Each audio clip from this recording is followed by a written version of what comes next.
So the Book of Boba Fett was an interesting show, but I enjoyed it overall. And one of my favorite scenes was the showdown between Cad Bane and Cobb Vanth. Primarily because I just think Cad Bane is so cool. Nope.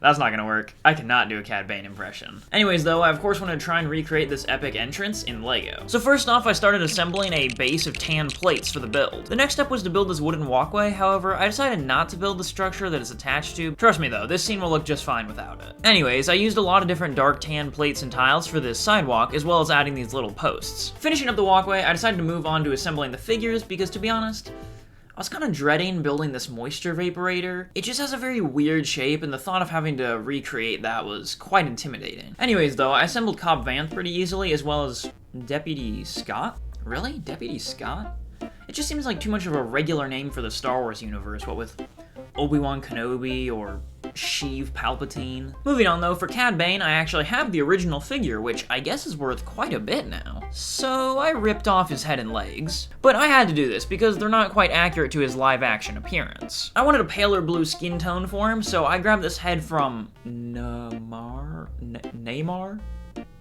Ream?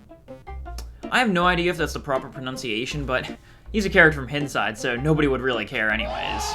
Finally, I put this low brim hat on him to cover his eyes since they are the wrong color. So now, after placing the figures in, it's time to build the Moisture Vaporator. So to start, I kind of just gathered all my weirdly shaped white pieces, and after a lot of trial and error, I completed a decent design. It's a bit wobbly, but you know, it works. So I added it to the build, and now the showdown is complete. Overall, I'm pretty happy with how it turned out, even though it may be a bit lacking in details. But hey, this takes place on Tatooine. That's about as plain as you can get. I mean, the whole planet's color palette is pretty much just brown and tan. Anyways though, one of my favorite parts of this MOC is the walkway, primarily because I had to actually use so many different types of pieces for the sidewalk due to a shortage of tiles. But I actually think the different textures provided by the various pieces looks really good. I also tried to add different piles of sand around the build to give the ground a bit more texture as well. But yeah, there's not too much else to show about this build, it's just kind of a simple scene recreation. So that's gonna be it for this video. Thanks for watching.